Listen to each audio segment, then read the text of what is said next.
Another podcast, another day. This is actually pretty cool because now the studio is like officially built out. This is how For the most part. This is how Skynet works. Like this What's is that? this is the arm of a T-100 Terminator. Oh yeah, the boom stands. Don't you like them though? Aren't they pretty cool. sweet? Yeah. Yeah. So now we can actually like talk off to the side. We don't have microphones in our faces. There's actually like good dynamic podcast mics. So it's been actually a pretty decent upgrade, honestly. Which the positioning of this is probably going to be a little weird over time, but I don't hate it. I actually quite like it. I enjoy it.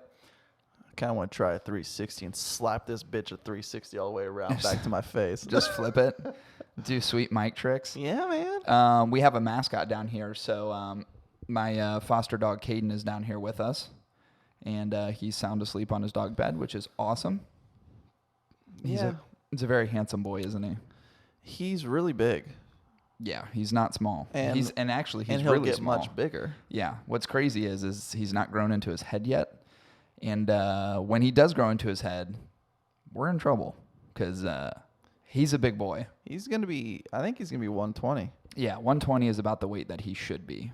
So Yeah. I suspect he's not gaining weight very fast, but I suspect we continue at the pace that we're doing and do it thoughtfully. He should be about 100, and I would say he'll probably end up being about 190 pounds, 90 pounds in like the next 2 months. Do you know how So, I we'll gained see. so much weight? How's that? Fucking Lay's potato chips and ice cream. Yeah, I mean, we could do that to him, but it would probably be unhealthy weight. He does get an enormous amount of treats. That dog gets more treats than I care to admit, honestly. It's pretty unreal how much stuff he gets. And the reason is because we're just trying to keep his we're trying to get his metabolism going. So here's the factor that kind of sucks in all this. Yeah. Especially with his weight gain, is that to do it correctly, like to get his weight gain done correctly, you have to be very like methodical about it, right? It's got to be like a very consistent process. His body needs to be able to absorb nutrients. You can't just like throw food at him. Yeah. So there's that piece of it. And then also there's the other piece of it is that we're trying to get him to gain weight so we can get him neutered. Obviously, we want him to gain weight because it's what's in the best interest of him and his health. But we really need to get him neutered. But the problem is like if we got him neutered, he would gain weight because then his body lacks a little testosterone. So he would gain weight naturally, but we can't do that until we get his weight up. So it's like, ugh. So we have one vet already that said, yeah, he could probably have it done. But then we've consulted other vets and they're like, do not do it yet. Because he's so severely underweight that they just don't want any complications through the process, which of course we're like, yeah, we'll manage through it. He's been very good. And Chris, you're looking at him right now. Look at him. He's literally just passed out on his bed. He's such a good boy. Have you ever like fried a turkey in the oven? Yeah. That's what he looks like. I put a turkey in it. Yeah. He kind of does. Yeah. I agree. He's he's been so good so far. So I'm very pleased with his temperament and his nuts. Holy he's Jesus. he's got a ball back. He makes on him me for sure. feel inferior. He's definitely got he's got a nice 3-piece set on him. His wiener's a little small, but his balls more than make up for it. Yeah. He's all balls. He's like his dad. Anyway, so a lot's happened this past week, weirdly enough.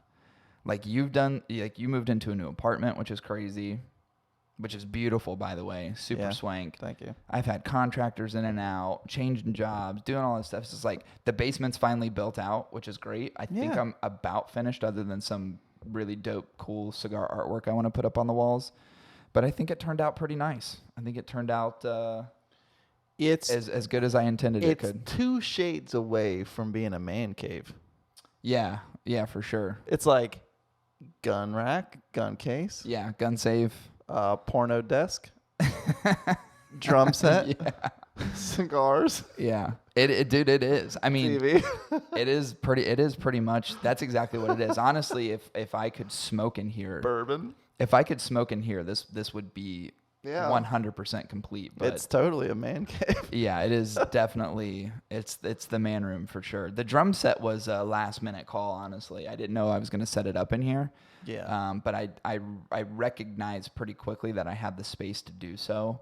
Not a ton of it, but I was like, I could definitely squeeze it in here. I've been playing every day, by the way. Yeah, I know. So I've been back at it. I came over. You didn't even realize it, but you were on your acoustic guitar, and I come down. You're playing tantric, like when you wanted more, more than I could give.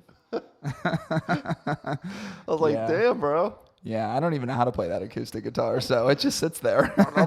I need to. You see how dusty it is? Like the black doesn't even look black anymore. It just looks It's dusty. gray. It's It's turned literally all gray. gray. Yeah, I need to actually get that thing like restrung and tuned and actually have it playable. Yeah, I can do that. I'm not a guitarist. I dabbled a little bit in a period of time, but I'm definitely 100% all drums. And dude, it was literally like riding a bike. I know people use that analogy a lot as far as like things they do and then get reintroduced to them. Playing the drums, dude, it was like I hopped back on it and I was like, oh shit, I remember all this stuff I used to do, which is really strange because I figured I'd be a little rusty and I really wasn't at all. The only thing I was really rusty was my endurance to play. Oh yeah. Like I could only do 30 minutes before I was like, I'm gassed. Like I'm legitimately winded. And I could before you used shit to 10 play years like hour ago, and a man, half or more. Yeah, we could just keep going and fucking drip and sweat and craziness. And like now it's just not feasible for me to do that until I get my endurance back up. But I've really enjoyed playing. It's been a lot of fun. It's really cool. Like what I'll do is I'll put my headphones into the mixer and then I'll just play something and just crank it up and then just play it through the phones and just play to it. Like I was playing to like Avenged Sevenfold the other day and I was like, it felt good, but I'm sure to the outside world it probably sounded horrific. Like I could tell that my timing was off on some things and fills were a little sloppy, but it felt pretty good. It did feel good. Janis Joplin. Yeah, I should just play some like really random shit. Dude, I saw this, dude, this kid's fucking awesome. There's a kid doing a drum cover. I saw it on Instagram and he's really fucking good, but he'll do like he'll do covers to songs for drums that don't have drums in them. So he adds a layer of drums to where they typically don't. So like a lot of rap songs that don't have really well-defined beats, he'll do something to just kind of throw it in there. Well, he did this one of Celine Dion's The Titanic song, like Your Heart Will Go On. Is that what it is? He did drums to that, dude. It was so dope. I was like, what the fuck? Like, how do you pick this song? Like, I don't know what went through his head to say, like, this song's a perfect song for me to, like, introduce some drums into that you otherwise wouldn't hear. It was really, really cool. It's actually fascinating. He's so good at drums. That's taking me back. He could literally just, like, throw anything in there. It was pretty sweet. I ran across an issue last week where based on how I look, I was wearing an ivory sweater. And I literally can't do this. Because if I do this, they're like, dude, you look like Jesus. Hey, what is with you in those sweaters, by the way? I don't know, man. It is me. I do wear that type of stuff. It is, but it also kind of isn't, though. You think? Yeah, it is you, but then it's not you. I think it's facade you, but it's not real you. Because real you wears a t-shirt of yourself and doesn't bathe for 3 days. That's fair. Sits in your own slop. That's not real you. Like, that's real you. The Mr. Rogers look is not real you. That's what your perception, that's the perception you want to project to other people about who you are, but it's not the real you. Listen, bro, I'm in the overcorrection culture. You know what I'm saying? The woke culture. Yeah, you're definitely woke, for sure. I'm part of that overcorrection. So it's like when I wear suits and I dress nice, I got to go the opposite direction to rebalance. Like far opposite direction. That's true. Dude, I do the same thing. I mean, you see how I'm dressed. Like, you see me. I don't even know that you've really seen me in business. Like, I don't think you've ever seen me in a suit for business.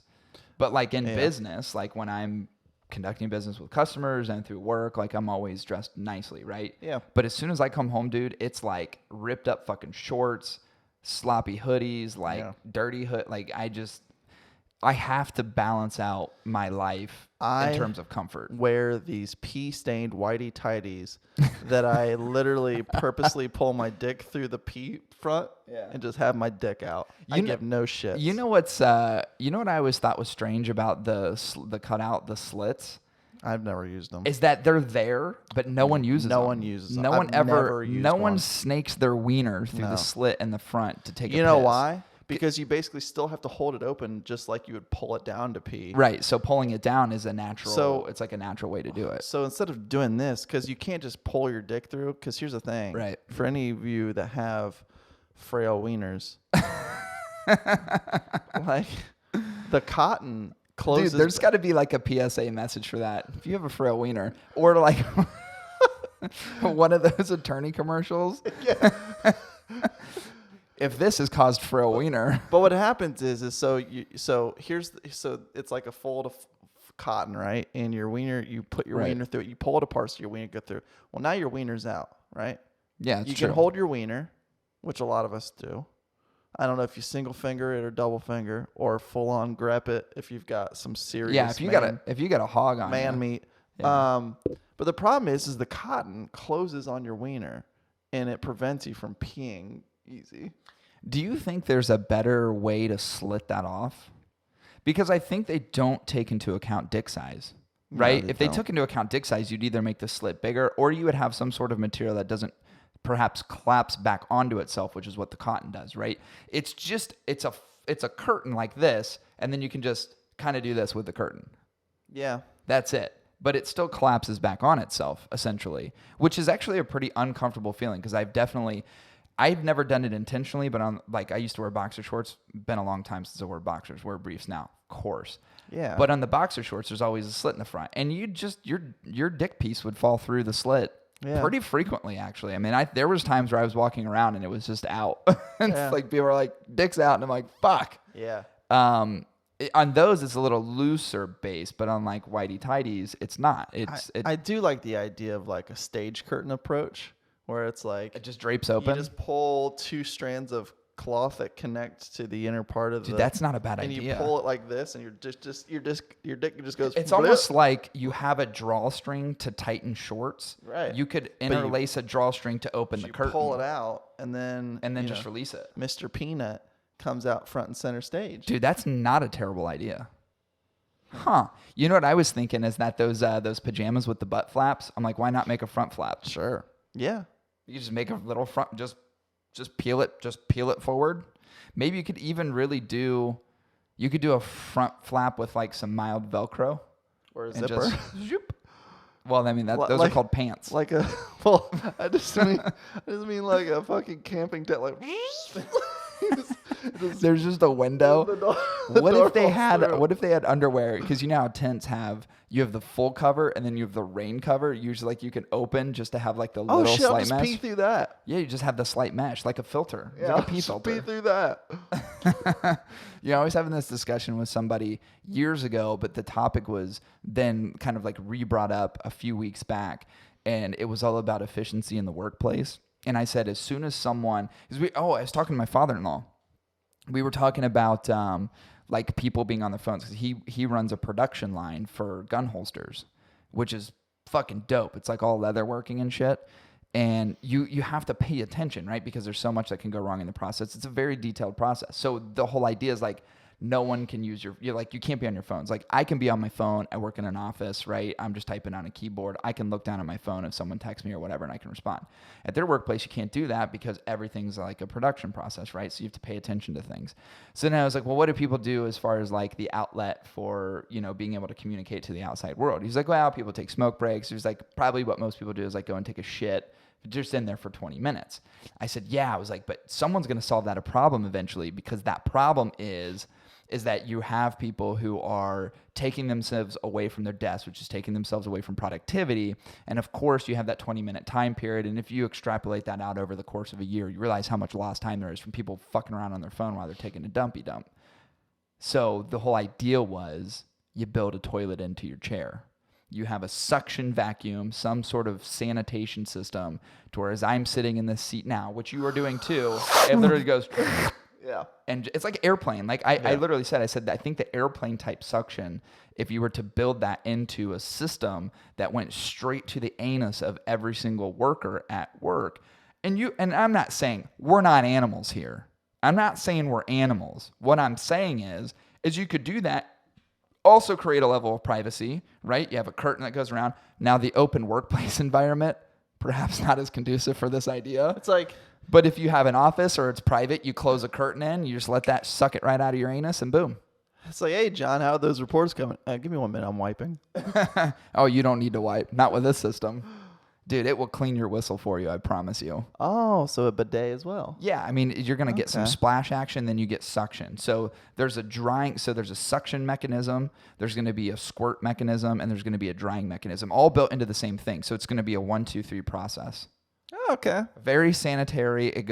Probably could just go straight into a septic tank that is delivered outside the building, a septic tank of which can be emptied every so often, right, by a third-party contractor. Really, there's a lot of viability, I think, to what I'm putting out there. It's just someone really needs to do it. They need to recognize what it can do from efficiency in the workplace, and within 10 years, this will be a reality. Yeah. I've come up with many good inventions. I don't know if you know that, but there's great ideas that I've come up with. Chauffeur being one of them. That's probably my most novel idea. Yeah. Chauffeur is an Uber system for dogs. I wanted to make this thing called fingerwear, where instead of having like sock puppets? No. So instead of having like forks and spoons, why hold on to something when you could just put them on your fingers? So it's like... So essentially just Edward Scissorhands? Yeah. Because didn't he have tools for everything? Well, he had scissors. Scissors. Close enough. But it's like you need a spoon. There's like a nice utility factor to it. Yeah.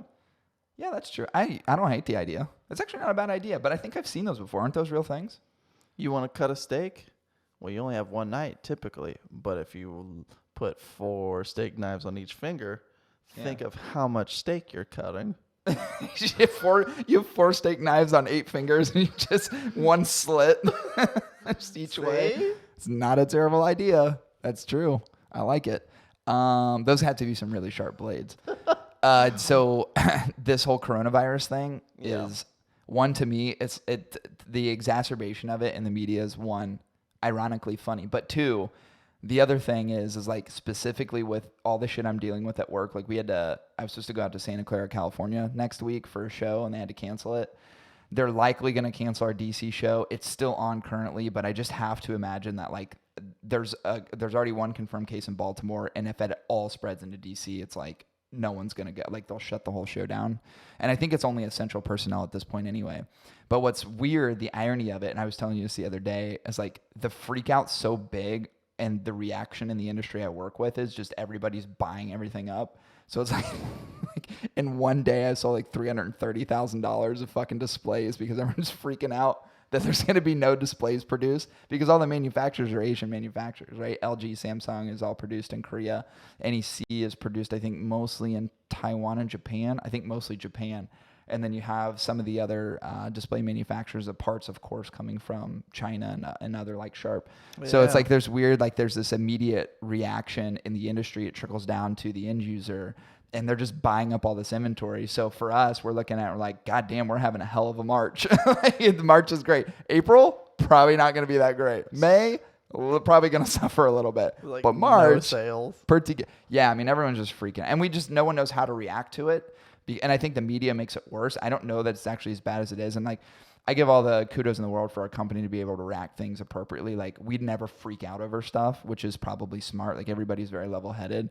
We just don't know what that means for production going on. But it's just weird that you're seeing, like, it's just in my industry, but it's like, it's all over the place. You're seeing it everywhere. Like, I've heard people like stock up on all the water, go to the grocery store, I was like, what is that going to do? Like, you're just not going to go outside? This isn't a zombie apocalypse. Did you hear that like most stores ran out of masks? Yeah, which by the way, did you know that the masks don't actually do anything? Do shit.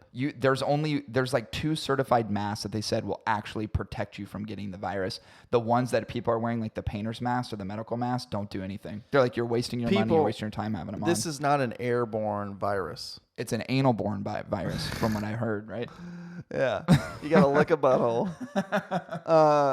But most of the contractions of the virus have been from touching someone, right? Or touching something that someone touched, right? Like especially like what I've been telling people is like, don't go licking door handles and like rails. And if you're in a public space and you're touching shit, wash your hands. Yeah, afterwards. I think that's really what people. So if anything that the coronavirus should teach us, it's to be more hygienically sound, in my opinion, because people really aren't. I am an obsessive hand washer. I'm an obsessive, cleanly kind of person. Like I wash my hands to the point where I used to wash them so much and not moisturize. My hands would bleed and crack because they were so dry. I don't do that anymore. I moisturize to a very high degree. I really love coconut oil, by the way. It's great. But what I said, in fact, like I was out yesterday drinking with a friend of mine, and we were talking about the irony was like we were drinking bourbon, like drinking alcohol, and I was just like, this has to be the best way to prevent coronavirus. It's like I'm just introducing a ton of very high proof alcohol into my system. I was like, if there's any way to cleanse your body of bacteria and viruses, it's got to be that. Well, I'd definitely pick a bourbon over a Corona. That's for sure. That's true. Nice dad joke. Dude, someone made that yesterday at work and it pissed me off. I was like, I literally said, you're a fucking idiot. Someone made a joke. I don't know. There was a lot of jokes being made about coronavirus and I don't know. Who gives a shit, right? My whole thing is that I'm not going to stop doing what I'm doing as a result of the coronavirus. I'm going to do what I normally do and just make sure that I'm clean. And here's the thing. Here's the big problem to it, and this is like my PSA to everybody. This is what drives me nuts. So like, again, like the media exacerbation of like the whole issue is that like, okay, this coronavirus thing exists. Oh, people are dying. 4,500 people die. If you look at the age of those people which died, not only are they typically older in nature or they're insanely young, they're not of really good, like people who don't have good nutritional health or have certain diseases, they have autoimmune disorders. Those are the people that are dying from the coronavirus, which is not different than regular influenza. Like it's not any different than all these other viruses that we have to deal with over time. It typically is more harmful to those, again, with immune disorders or people that are elderly whose systems simply cannot fight it off. Those are the people that are passing away from this. And I'm not saying that's not bad, but when we talk about the billions of people that exist in the world and there's 4,500 confirmed deaths, it's like, I'm not sure we should be freaking out to the degree that we're freaking out. I think we just need to be observant and we need to be smart about hygiene. We need to be smart about exposure to things, but I don't think you have to stop. You don't have to stop your entire life and readjust because of this thing. I just don't think that that's necessary. Yeah. And don't be a dumbass. If you do get sick, just go to the fucking doctor. Yeah, so that's another part of the problem is they were talking about some of the confirmed cases where people just wanted to battle through it and not go to the doctor who can, even though there's not a cure, like there's not a vaccine for it yet, there's certainly things that doctors can prescribe you like steroids that will help boost your immune system, and people just don't do it. And then they fucking die. And it's like, well, you didn't even address the issue. Like that's the problem is like you only became concerned about it after it was already crippling your entire life. Like you should have been concerned about it when like the first day you couldn't sleep and had a fever. That's when you should have been concerned about it. Anyway, off my soapbox. We're doing something different today. So we don't have a review today, which I'm actually very excited about. What we are going to do and introducing kind of, and I'm hoping it can be like an ongoing fun segment, is going to be we're taking a laundry list of manufacturers well-known around the world, well-known in the United States, and we're going to do a nice little game of overrated, underrated, or appropriate for the industry. So Chris and I are going to discuss, and we're going to do just a random selector. I've got a random selector pulled up on the computer. We're going to randomly select these manufacturers and have a discussion about them. We're going to say, are they overrated? Are they underrated in the industry? Or are they right where they need to be at this particular point in time? It's television. It's Wonka vision. It's definitely Wonka vision. But before we do that, we're going to take a quick break. So we'll be back at you guys in just a moment. Hang tight.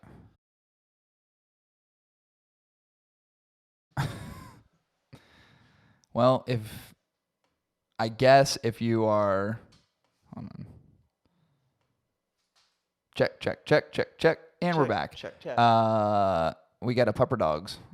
Look at this fat head. If you can watch it on the camera, is trying to place his head in my lap. So Caden, who is my Cane Corso, is staring at me like either one, I'm going to eat your dick, or two, pet my head. I'm usually really not sure which direction he's thinking, which way he's going to go. But if you're watching the video, you could probably see his little tiny head, which is not tiny at all. It's massive, pop up. But hi, Betty. You're so go lay down, bud. Go sleep. All right, let's get into it. Let's do this. I don't know how many we're going to be able to get through. Again, there's many manufacturers, so it's probably going to take us a while to get through some of these, and we'll segment this out over time, but we take as much discussion as we need. And I'm going to put out a poll next week to the masses, and where like people can say overrated, underrated, and give us an idea of their thoughts as well. It's similar to what we do with the community scores and the cigar reviews. We'll do with this overrated, underrated process. So, Chris, are you ready to get into this? I'm really excited about this. Yes, I like game shows. I'm glad to be here. All right, you ready? Chris Allen, 34, from Dayton, Ohio. Oh, first manufacturer. This Camacho. is an easy one. I feel like the computer threw a fucking softball at us. Like, this is an easy one to hit. Yeah, they're like, hey, we're going to make this one real easy. And this is a legit randomizer. So this is not something that, of course, it's literally specifically 100% random. Let's go with Camacho. Camacho is number one. Chris, what are your thoughts about Camacho in the industry? Do you think they're overrated, underrated, or suitable for the industry at this particular time? There are definitely cigars of theirs that I would say are overrated. Okay. However, I feel like Camacho is an interesting graduation of the cigar smoker. Okay. In what way? Like, I think most people start with flavored cigars. Sure. Right? Okay. And then there's like another step after that. It's kind of like the stepchild of flavored cigars. It's Camacho. Camacho's not flavored cigars. They've got the rum. They got the barrel yeah, aged. they have like barrel aged, but I wouldn't consider that. I don't consider that flavor infusion. I would argue that there's other flavor infusions that are. I think Camacho tries to be something that they shouldn't try to be. So here's my problem with Camacho, and I stick with overrated. I'm gonna go on a limb and say definitely overrated, and here's why. And I'm gonna go back to the idea of like the barrel aged stuff that you were just mentioning. So they come out with some of this gimmicky type stuff, like that Liberty cigar. Remember that you got like comes in the nice wood case, like $20. You can't tell me that cigar's not overrated. It's overrated. It's not a good cigar. The barrel aged is the same way. The barrel aged to me is not a good cigar, and you're paying a premium for the gimmick around. Oh, this thing is barrel aged, blah blah blah. What does that really mean? Like, how does that really articulate in the cigar world? Like, barrel aged in terms of like rums, whiskeys, bourbons, like those kinds of things have a very uniquely defined process and a uniquely defined outcome. What does that mean for tobacco? First of all, like the American barrel aged cigar is not even good. So even if you barrel aged something and there's an introduction of that, whatever flavors that's supposed to impart, it didn't end up being good.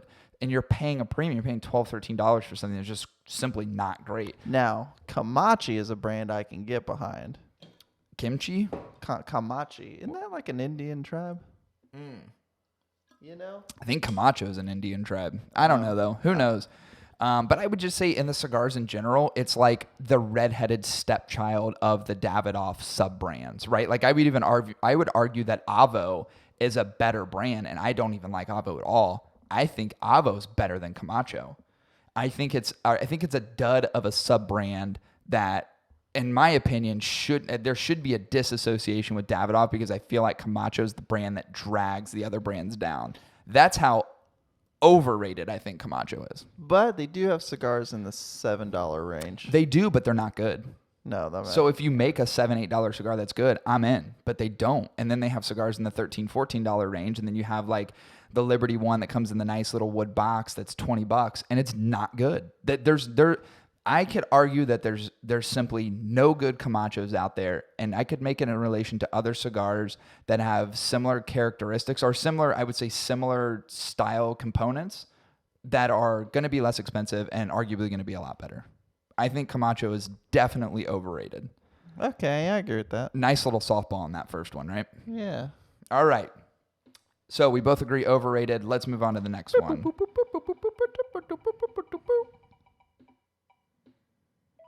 Oh. Balmoral. Bowel movement, as we've called it in the past. This is a weird one to me. Because they have some pricey ones and they got some good ones. Weirdly enough, if I were to go across their entire lineup of cigars, right?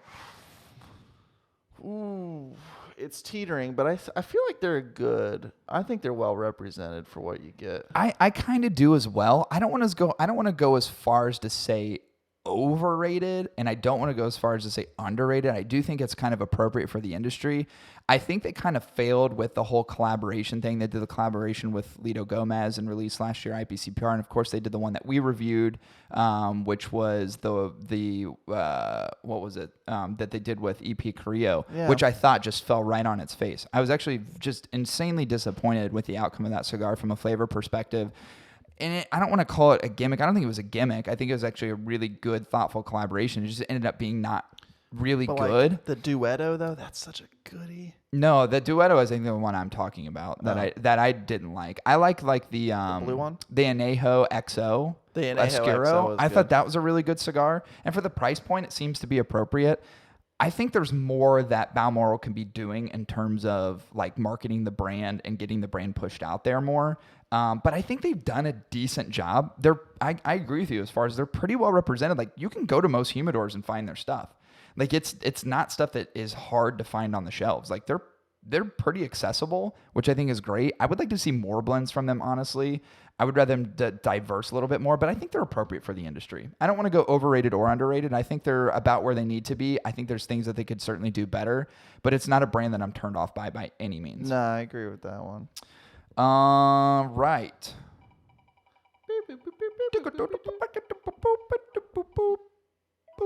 Ooh, Ventura. Ooh. So I have some weird thoughts about Ventura. I'll let you start, so that way if you say something stupid, I won't sound as terrible. What's your thoughts? I like some Ventura, but for the most part, I think they're overrated. It almost pains me to say it, but I think they're overrated as well. And here's why. I think they just carpet bombed the industry with these blends that didn't really have any thoughtful marketing around them. So I would say they definitely brought something unique to the industry this past year with the Psycho 7 Nicaragua, which not only had a bunch of fanfare, but actually ended up being a pretty good cigar, right? Yeah, it's pretty good. So I like the association with that. But then they have all these, like, you have the curses, you have all the archetype stuff, which is like so weirdly positioned in the industry. And although I like the idea that they got a little eccentric with the branding, there was no real thoughtful marketing around it. Like the Axis Mundi, which was, I don't even think is really being produced. I'm pretty sure they changed up the Archetype series to where that's like not really inclusive anymore. That was a really good cigar, but I feel like all the other ones just kind of get lost. Like it feels like the branding's a little bit scattered. It's not very focused. And the price point is hefty, man. These cigars aren't cheap. I think just the Ventura brand overall, it seems to be a little excessive in terms of the pricing, which would cause me to say that they are an overrated brand in the industry. Pretty well represented, I think in most places you can find, like especially the Ventura stuff, of course, or not the Ventura stuff, but the Psycho 7 stuff, you can find it's pretty readily available and accessible. I'm really honestly confused by the other stuff in the series, like the cloaks and like even some of the new branded stuff. It's just confusing. And I've had them all really at this point. Yeah, like Pokemon. Yeah, pretty much. I've had them all. There are some very good blends within the company. Yeah. But it's like hit or miss. It can be hit or miss. Like for example, the Archetype. I want to say it's the Curses lineup. Yeah, the Curses is the one that you reviewed a few weeks ago, I think. There's 3 of them. Yeah, there's like cloaks, curses, and the only thing different on them is the wrapper, I believe. Right, like same innards, right? Yeah. I don't know. I don't know that for sure, so I'm not going to come out and just say that's truthful. But I think you're right. Yeah, I think you're right, and I think that's what they do throughout most of the series. But like even like and I would just have people like review the branding of the new stuff. To me it's just weird and confusing. Again, I like the fact that they wanted to do something eccentric. I just don't think it landed, honestly. It's just a confusing brand, honestly. Like it's kind of confusing. I'm looking for funny things to say, but I'm really thinking hard on these. Yeah, no, I know. I am too. Like I want to give them a fair shake, yeah. But I do feel that Ventura, all things considered, seems to be, especially for the out of bounds pricing, in my opinion, for what you get, seems to be a little bit overrated. And I don't think they're like drastically overrated. It's just they need to take it back just a little bit. Yeah. I agree. Scale back on the craziness for sure. All right, moving on.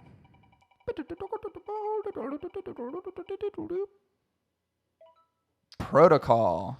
Interesting. This is an interesting one. And for the sake of being very honest about it, Protocol to me, and I admire the things they do. Of course, we're friends with them. I haven't had the Sir Robert Peel, which is one that I really want to get my hands on, to say, To me, it's a very hit or miss brand. There's stuff that I smoked at Protocol that I actually really enjoy. Like I like some of the, like even the Jane Doe and that long, like Churchill style Vitola and that box press. I thought it was a great cigar. I've let other people try that cigar and they really liked it. So I really like some of their limited release stuff, but there's other cigars that are in their lineup that literally fluctuate every time I smoke them. Like, this is really weird. The Themis is one that I smoked. Gold label. The gold label one, which is Connecticut, which I'm not a fan of Connecticut's in any way, shape, or form. I just had this conversation with actually Eric Arroyo the other day. We're talking about, we were challenging each other to find a Connecticut that's actually good. And I was like, you can't do it. They just don't exist. There was a time of which I remember smoking the Themis when I was actually walking. I just took a walk. And not only was it appropriate for the walk because the Vitola was perfect and what I was smoking it in, but it actually was really good. And I was like, damn, this is actually a pretty good cigar. And it had been a while since I had it. And then I smoked it again a couple weeks later, and it just fell right on its face. It just was not the same experience that I had before. So there was like a weird consistency issue personally for me in that. I was just challenged by the fact that it was so drastically different. And I think some of the other cigars in their lineup to me are so-so. I think the special edition stuff is typically always much better. The K9 Missile, the dog one, what the hell is it and called? Even the Jane Doe, the Fur Missile. So like those, I feel like those releases are arguably better in terms of blending. But here's the harsh reality to it. They're all gone within hours. So people want to get their hands on them. They want to get exposed to them. And I truly believe that's the best representation of Protocol overall is some of those blends. Yeah, because they're near impossible to find. Yeah, and then you're relatively forced, not to say it's bad, but you're relatively forced to go with the Themis, which is the gold, or the blue or red. Right. And I think those cigars, in my opinion, are so-so. I really think that the special edition blends, again, going back to that Jane Doe, which it's so packed full of flavor.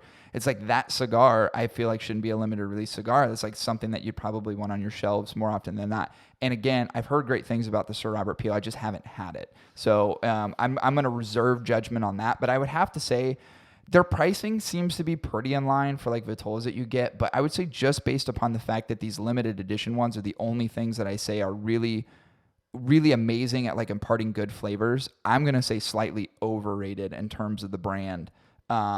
With the condition that I haven't had the Sir Robert Peel yet. But just from my experience, it just seems to be, they're a little overrated in terms of the regular production stuff. I would say underrated probably, and perhaps the limited edition stuff that no one can get their fucking hands on. I think it's great that they do a show with Famous and they sell the shit out of these things in 2 hours. And if you want to get them, you got to fucking reserve your thing online. It's cool that I like the fanfare around it, but those are the best cigars that they're producing. And of course, always through the Lozona factory, like everything's coming from Eric Espinosa, who I would give a lot of credence into like the blending process. I'm not a huge fan of everything that comes out of Lozona. As a matter of fact, more often than not, I'm not a fan of the stuff that comes out of there. And that's just from a personal perspective. It's just not my flavor. It's just not my jam, right?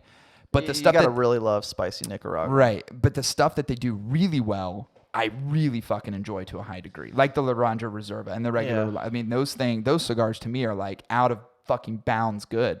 So I'm gonna say slightly overrated.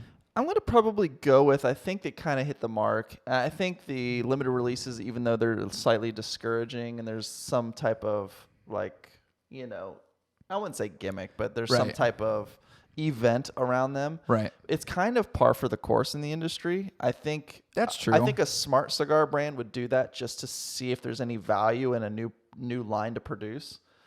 I don't typically see this, but it would be a wise, smart decision to try something that you didn't know how it was going to take with the industry. Right. And you produce maybe 10,000 of them. And then if they're well, then you maybe look for a full production of them. I mean, you could argue that Foundation did that with the Menelik, right? It was an event-only cigar, and then they ended up producing it. I think Tatuajes had some of those too, where it's like you talk about these event-only stuff, and then you curtail it into something that has, long-term viability. So it's smart from a strategy play.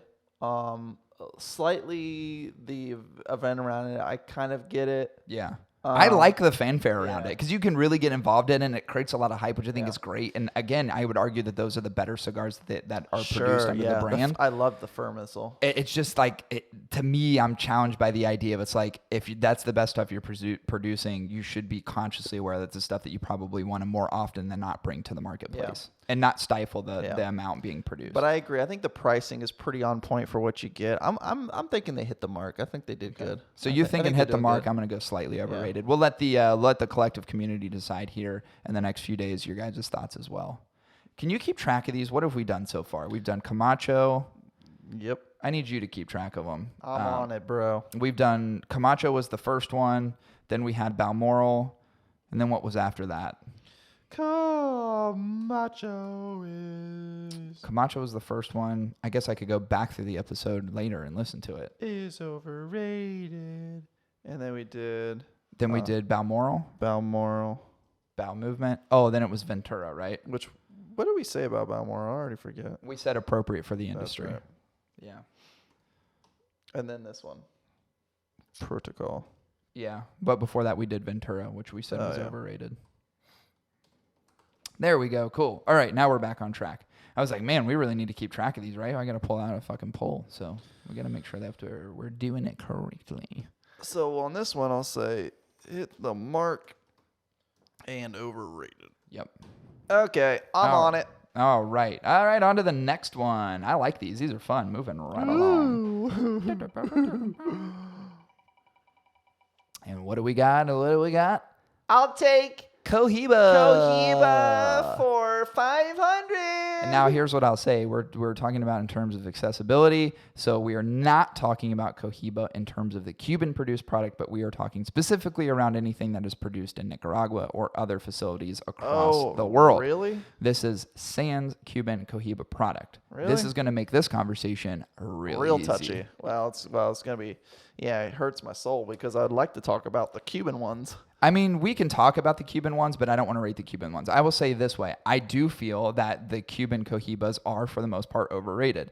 Yeah. I'd say quality production over a period of time has diminished to a severe degree, meaning that typically most of those Cohiba cigars that you get always have some sort of flaw, right? There's no quality control. Everybody knows that QC process and those Cuban cigars. They taste good though. But they do taste good. But I think the lack of quality control to me I would argue that you would say Cohibas are overrated, and of course they come at a premium. I'll tell you this right now. I have never bought a non-Cuban Cohiba. No, I have. I have smoked them though. Yeah. But I've never bought one. I've bought all of them, and here's what I'm gonna say. You want to say it at the same time? Yeah. Okay. 1, 2, 3. Overrated. 100% overrated. Some of the worst cigars for the money that I think are produced, in my opinion. Not only is the blue garbage, the black's garbage, any sort of special edition thing that they come out has all been garbage. I don't even know who the fuck. Tell me who blends them. Someone tell me where they're coming from. Tell me who's blending them. Tell me who's in charge of the process. Because I don't understand when they make cigars like that, who the fuck is thinking what? Like, it's literally like smoking fucking cardboard. You're paying $12, $13, and I could literally just go out to my recycling bin, shred off a few pieces of cardboard, roll them up and smoke them, and get the same exact experience, and it cost me absolutely zero. Absolutely 100% definitively overrated. I think they're some of the worst cigars being produced. So how do you like that? Huh? How do you like that? I'll put overrated asterisks by far. Definitely by far overrated. Dude, just the garbage cigars of the world. Just terrible. They're a little rough. As a matter of fact, I'm getting pissed off talking about it. So I just already want to move on to the next one. They were trying to hit a market need for the brand, right? Because there was a bunch of U.S. people that were like, we want Cohibas. Cohiba. And they're like, well, here's our answer. We're just going to make everything non-Cuban for you and just slap our brand on it. Right, and just no thought at all in terms of like actually producing something that was going to be... Can I mention... Was going to be at least on par with what that Cohiba brand is represented over a period of time. Can I mention one of the most like memorable things, and this is not a good memory, about the Cohiba lineup is how many burn issues I've ever had with their goddamn cigars. So bad. Just so quality across the board. Even in the Cuba, like I won't buy. People have given me tons of Cuban Cohiba cigars, and I'll smoke them, of course. but I'd never buy it. Like if you look at my humidor right now, I think I have one. The rest of them are all Monte Cristos. I've got some Bolivars. It's a smattering of like other stuff that's not Cohiba, because they're definitively, in terms of Cuban style cigars, are my least favorite by far. It's not even close. Just like the worst. I'd argue that there's by far so many other Cuban brands that are better than Cohiba. And in addition to that, and what they represent in the Cuban style cigars for the U.S., every single brand, I would argue, is probably better than the Cohiba brand. They're literally like last on my list. If I see them in a humidor, I balk at them, I walk, and sometimes I spit on the box. All right, let's move on to the next one.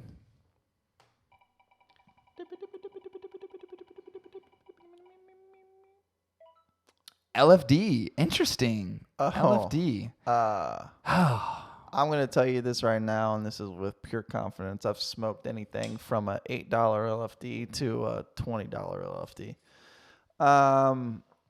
I've never even... This is going to be an interesting topic, because I feel like LFD is a very diverse company. They have such a very diverse flavor. They have such a diverse lineup that hits a lot of different flavor points for people. Sure. And very varying degrees of price points therein. I would say the normal price for an LFD is probably around the $10 range, which is a little steep. It's like that's your like entry point for a good LFD. Yeah. But man, even though there's I appreciate their thoughtfulness around the brands of their cigars. Yeah, sure. And to me, even though there are some pricey LFDs and there's some relative event-driven, gimmicky things that might be around some of the blends, I'm honestly very rarely disappointed in an LFD. I would have to agree with you. I've only ever been disappointed a few times. The good certainly outweighs the bad when it comes to LFD. My opinion is like, I think some of the best cigars that LFD makes are the ones that they don't hype a lot and don't have a lot of fanfare around. Again, remember, I like that Colorado Oscuro to a high degree. It's a $7 fucking smoke, and I'd argue it's one of the best in the lineup. Then, of course, we've got to talk about the Andalusian Bull. And even though accessibility with that particular cigar has been scarce over a period of time, and even though it does come at a premium, it was, and if you think about this legitimately, if you go back to cigar aficionados like past 5 years, what's the most memorable number one? It's definitively the Bull. That one.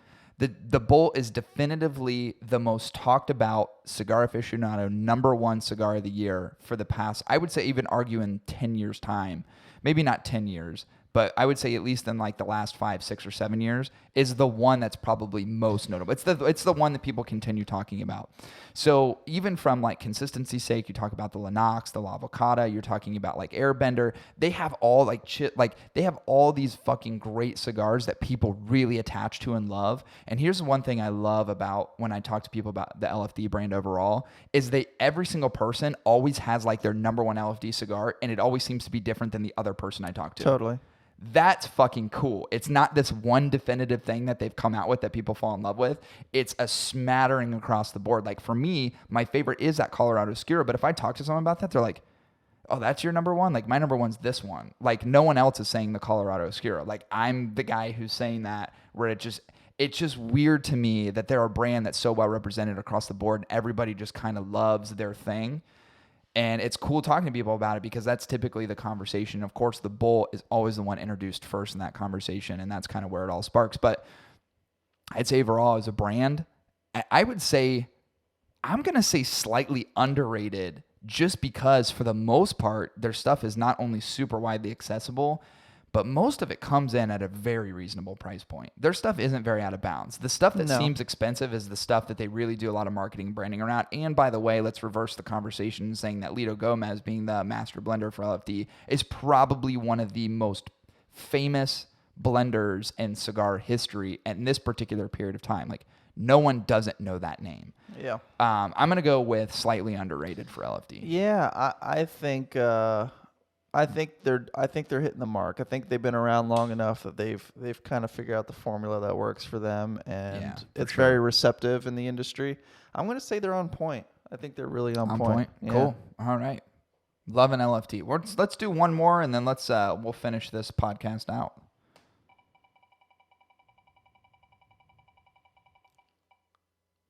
And we got CAO. Holy shit. Okay. Wish we wouldn't have ended on this one because I could talk for hours.